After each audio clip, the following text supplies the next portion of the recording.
लेटमी clear में तव्हां सभिनी खे भली कार। अॼु पाण 9 दर्जे जी सिंधीअ जे नज़्म वारे भाङे में शामिल ग़ुलाम अहमद निज़ामीअ जी शाइरीअ खे पढ़ंदासीं।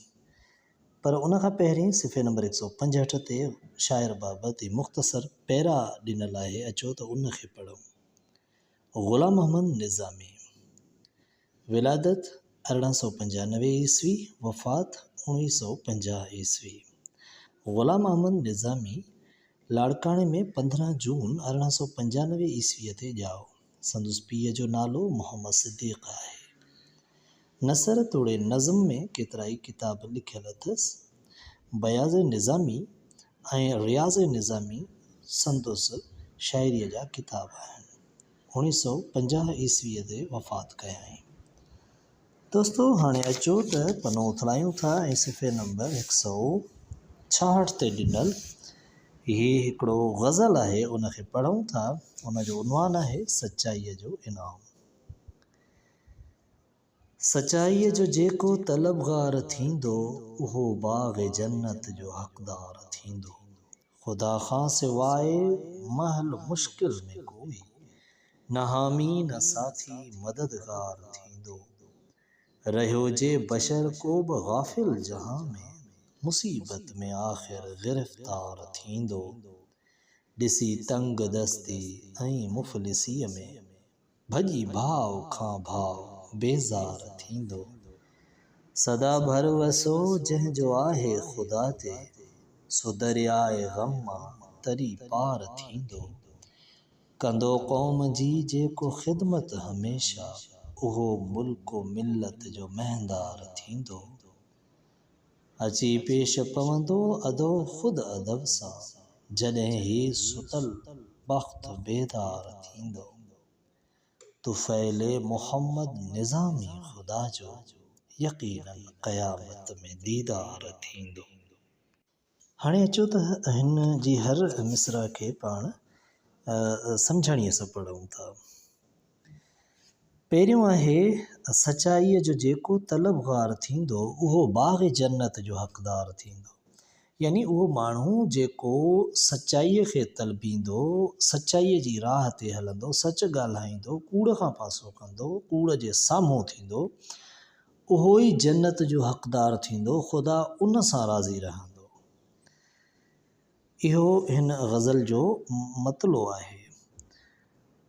पोइ आहे ख़ुदा खां सवाइ महल मुश्किल में कोई न हामी न साथी मददगार थींदो।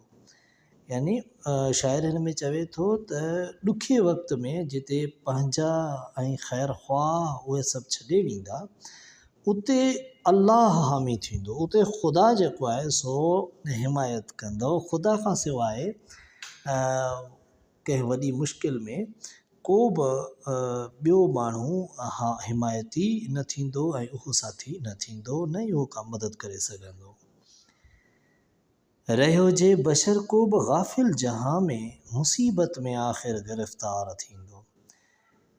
हिन बंद में शाइर जेके गाफ़िल माण्हू आहिनि उन्हनि खे बेदार कंदे चवे थो त जेको बि माण्हू दुनिया में गाफ़िल रहंदो, सुस्त रहंदो, मतिलबु दुनिया जहान खां गाफ़िल रहंदो, उहो जेको आहे सो नेठि ॾुखिया ॾींहं ॾिसंदो, तकलीफ़नि में वेंदो, उहो मुश्किलनि में गिरफ़्तार थींदो, उनखे तकलीफ़ूं वकोड़े वेंदियूं। बशर माना इंसान, ठीकु आहे। ॾिसी तंग दस्ती ऐं मुफ़लिसीअ में, भॼी भाव खां भाव बेज़ार थींदो। हिन सिट में शाइर हिन समाज जी जेका हक़ीक़त आहे उन जी अक्कासी करे थो। चवे थो त जिते तंग दस्ती हूंदी, यानी हथ तंग हूंदो, पैसा न हूंदा या के वसीला न रहंदा, ऐं मुफ़लिसीअ में मुफ़लिस थींदो, यानी बेयारो मददगार थींदो, भॼी भाव खां भाव बेज़ार थींदो, त पोइ अहिड़े ॾुखे वक़्त में भाव बि भाव जो न रहंदो, उहो बि भाव मां बेज़ार थींदो। यानी तंग दस्त ऐं मुफ़लिस माण्हू मां उनजो भाव बि बेज़ार थींदो, ॿिया माण्हू त परे थिया। सदा भरवसो जंहिंजो आहे ख़ुदा ते, सो दरियाए ग़म मां तरी पार थींदो। उहो माण्हू जंहिंजो अलाह ते पूरो भरवसो आहे, यकीन आहे, उहो केतिरा बि ॾुख ॾिसे उन्हनि ॾुखनि मां पार थींदो। उनखे ॾुख उनखे ॿोड़ींदा कोन, उनखे ग़म जेको आहे सो उनखे पोइते न करे सघंदा, हू उन्हनि मां पार पइजी वेंदो। कंदो क़ौम जी जेको ख़िदमत हमेशह, उहो मुल्क मिलत जो महदार थींदो। जेको माण्हू मुल्क ऐं क़ौम जी ख़िदमत कंदो, उहो ई माण्हू मुल्क जो ऐं क़ौम जो महदार थींदो, यानी अॻुवाण थींदो। उनजो हक़ीक़ी अॻुवाण उहो ई थींदो, यानी कंहिं बि क़ौम या मुल्क जो अॻुवाण उहो न आहे जेको तव्हां ॾिसो था जिनखे अख़्तियार आहे। हक़ीक़ी अॻुवाण उहो ई आहे जेको क़ौम जी ख़िदमत करे थो, कंहिं बि हालत में, कंहिं बि सूरत में पंहिंजे वसार ख़िदमत करे थो, क़ौम जो अॻुवाण उहो आहे। अची पेश पवंदो अदो ख़ुदि अदब सां, जॾहिं ही सुतल बख़्त बेदार थींदो। चवे थो त भाग खे वॾी अहमियत आहे। जॾहिं भाग खुलंदो न, तॾहिं जेको ज़ालिम आहे न, उहो बि जाबिर आहे न, उहो बि अदब सां पेश ईंदो। अदब माना ज़ालिम, जेको ज़ुल्म करे, जेको मुख़ालिफ़ हुजे शदीद, उहो बि पोइ अची पेश पवंदो अदब सां, यानी पोइ उहो बि पंहिंजो थी वेंदो जेकॾहिं भाग वक़्त जाॻंदो। जॾहिं ऐं वक़्त महिनत सां जाॻंदो, हिम्मत सां ऐं अलाह जी रज़ा सां। हिन ग़ज़ल जो आख़िरी मक़्तो आहे हाणे, तुफ़ैल मोहम्मद निज़ामी ख़ुदा जो यकीनन क़यामत में दीदार थींदो। तुफ़ैल मोहम्मद यानी मोहम्मद जे तुफ़ैल, हज़रत मोहम्मद सल्लल्लाहु अलैहि वसल्लम जिन जे सदक़े, तुफ़ैल माना उन जे वसीले, उन जे वास्ते, निज़ामी ख़ुदा जो क़यामत, यकीनन क़यामत में दीदार थींदो। यानी शाइर चए थो त निज़ामी हज़रत मोहम्मद सल्लल्लाहु अलैहि वसल्लम जे वसीले, उन जे वास्ते असांखे यकीन आहे त क़यामत जे ॾींहुं ख़ुदा पाक जो दीदार थींदो, उनजो दर्शन थींदो। त ही हो मुख़्तसर ग़ज़ल जंहिंमें सचाईअ जी अहमियत खे बयानु कयल हो। हाणे अचूं था हिन जी मश्क ते। ठीकु आहे, मश्क में पहिरीं 3 सवालनि जा जवाब ॾियणा आहिनि पाण खे। पहिरियों सवाल आहे, शाइर नज़्म में क़ौम जी ख़िदमत बाबति छा चयो आहे। हाणे हिन में जो जवाबु इहो ई आहे त क़ौम जी ख़िदमत जे बारे में शाइर चवे थो त उहो ई माण्हू जेको आहे सो, जेको माण्हू पंहिंजी क़ौम जी ख़िदमत कंदो, उहो ई क़ौम जो अॻुवाण थींदो, उनजो रहबर थींदो। ॿियो सवाल आहे, असां पाण में बेदारी कीअं आणियूं। हाणे इहो सभ खां पहिरियों चवंदो शागिर्दनि खां पाण तव्हां पुछो त उहे मतिलबु शागिर्द पाण पंहिंजो इज़हार ख़्यालु कनि, ऐं पोइ उन्हनि खे तव्हां वाज़ह कजो त असां पाण में बेदारी आणे सघूं था। पंहिंजे पाण खे जेको आहे सो अहिड़ी शाइरी पढ़े, ख़ासि करे हीअ जेका शाइरी आहे, अहिड़ी शाइरी पढ़ी बि पाण बेदार करे सघूं था, अहिड़ी शाइरी पढ़ाए बेदार करे सघूं था। हिन शाइरी में जेको पैगाम आहे उनखे रसाए, उन ते अमल करे बि पाण खे बेदार करे सघूं था। पाण दुनिया जहान खे खुलियल अखियुनि सां ॾिसी, ऐं पोइ पंहिंजी जेका क़ौम जी सूरत हाल आहे उनखे ॾिसी, उनजो उल्को करे, ऐं पाण हिमत करे सघूं था, जुस्तजू करे सघूं था, ऐं पंहिंजी क़ौम जी ख़िदमत करे पाण बि बेदार थी सघूं था, ऐं उन क़ौम खे बि बेदार करे सघूं था।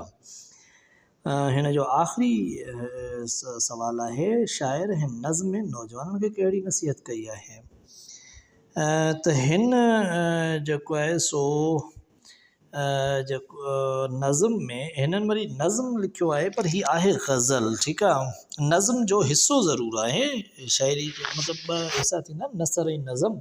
नसर में जुमिला थींदा आहिनि सबक़, ऐं नज़्म में वरी रिदम वग़ैरह थींदी आहे, रदीफ़ काफ़िया इहे थींदा आहिनि। त हीअ नज़्म जो हिसो आहे पर हीअ ग़ज़ल आहे। ठीकु आहे, त हाणे हिन में जेको आहे सो ही नौजवाननि खे उहो ई चवे थो, हिन समूरे में दर खे ॾिठो वञे त ही नौजवाननि खे ई पैगाम आहे, छो त ही मुस्तक़बिल आहे, यानी तलबगार थींदो, हक़दार थींदो, यानी मुस्तक़बिल में। सो इहो हिन समूरो ई ग़ज़ल दर हक़ीक़त नौजवाननि जे लाइ आहे, त उहे ही नौजवान खे नसीहत थो करे त बाबा तव्हां सचाई जी वाट ते हलो, ऐं ख़ुदा ते पूरो भरोसो रखो, ऐं गाफ़िल न रहो। गाफ़िल रहंदव त मुसीबतनि में वकोड़जी वेंदव, ऐं यादि रखो त जॾहिं तव्हांखे मुसीबतूं वकोड़े वेंदियूं ऐं तव्हां तंगदस्ती में अची वेंदव त पोइ भाउ जो बि न थींदो आहे। सो उन जे करे तव्हां ख़ुदा ते भरोसो रखंदव त तव्हां ॾुखनि तकलीफ़ुनि मां पार पवंदव, ऐं क़ौम जी ख़िदमत जे वसीले ई तव्हां क़ौम जी अॻुवाणी करे सघो था। ऐं जेकॾहिं तव्हां पंहिंजे वक़्त खे जाॻाइण में कामयाबु विया त जेके ज़ालिम आहिनि उहे बि तव्हांजे आॾो अदब ऐं एतिराम सां पेश ईंदा।